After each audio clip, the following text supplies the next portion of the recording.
Mr. President, can you tell us, sir, Donald Trump refers to himself as a political prisoner and blames you directly. What's your response to that, sir?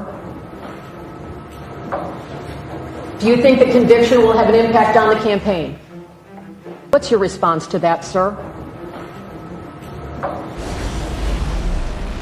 It's a historic day in the United States, but not in a good way. A New York court has convicted Donald Trump. Nothing like this has ever happened before. No former president had ever been tried or convicted in America. So Trump is the first, and it's a lot more than just a case. It's a politically charged controversy, one that could determine America's political future. What is this case all about?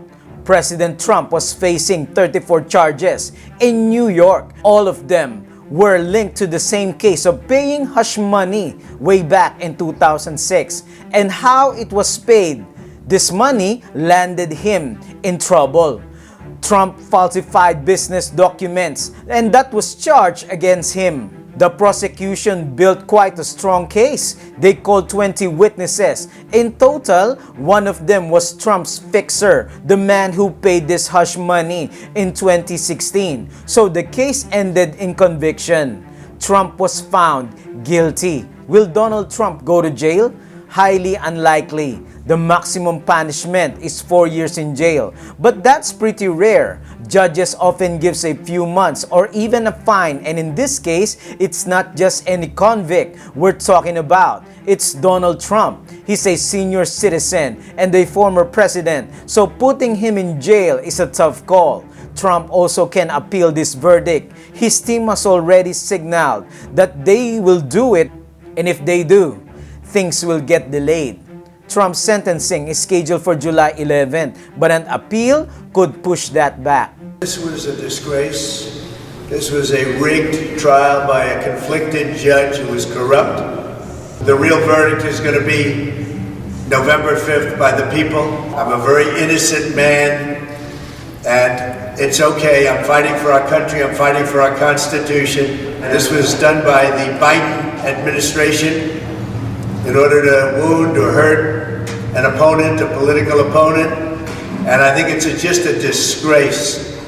Can Trump still run for president? Surprisingly, yes, he can. Being convicted or jailed does not disqualify you. Donald Trump is in fact trying to weaponize this conviction. Trump has always pitched himself as a political outsider, as a man persecuted by the deep state. So this plays right into his narrative. How will this affect his chances on becoming president? Well, among his supporters, it's a boost. Many of them see this as a witch hunt, so the conviction will not move them. If anything, it will solidify their perception that this whole thing was rigged by Joe Biden. Joe Biden smiles when asked if he was blamed for Donald Trump's conviction.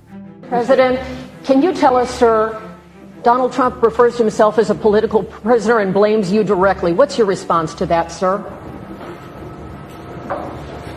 Do you think the conviction will have an impact on the campaign? We'd love to hear your thoughts, sir. Should he be on the ballot, sir? That's what Trump supporters believe, and we are already seeing the evidence of that. After the verdict, people rushed to Trump's campaign website. They wanted to donate money. The traffic was so much that the website crashed. Eventually, the donations resumed, and guess how Trump campaign has raised? It raised $35 million. Even on the streets, it's the same sentiment. Trump supporters are refusing to accept that he's guilty. I think it's all a sham.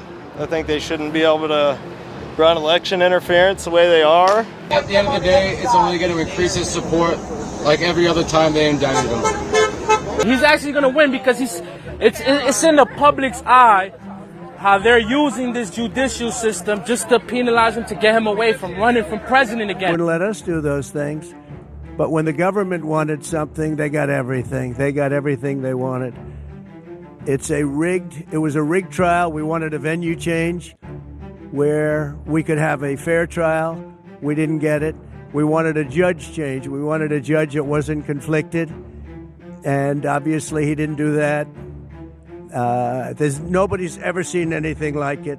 We had a DA who was a failed DA, but I'm the leading candidate.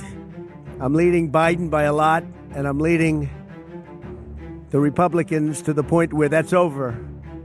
So I'm the leading person for president, and I'm under a gag order by a man that can't put two sentences together, given by a court, and they are in total conjunction with the White House and the DOJ, just so you understand. This is all done by Biden and his people.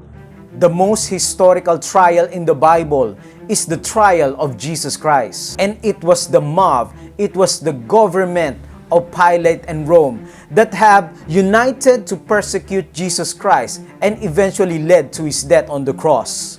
The biblical doctrine of sin and the increasing depravity of human nature reveal that our world will only get worse, not for better. 2 Timothy 3:13, but evil men and seducers shall wax and worse, deceiving and being deceived. The Bible does not teach us that a perfect utopian society will be formed in this world of sin. Instead, it will abound. Evil and sin, that is. 1 John chapter 5 verse 19, and we know that we are of God, and the whole world lieth in wickedness. Anarchy prevails, the Bible says. Matthew 24 verse 12, and because iniquity shall abound, the love of many shall wax cold. Distress of nations will be seen, and there shall be signs in the sun and the moon, and in the stars, and upon the earth distress of nations, with perplexity, the sea and the waves roaring. Manuscript release Ellen G. White says, the time of trouble has begun. We hear continually of riots and accidents or murders and robberies. Human life is no longer safe unless under the protection of God. Do we have any hope for the future? Indeed we have.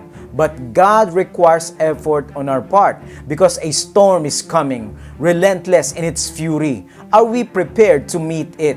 We need not say, the peril of the days are soon to come upon us.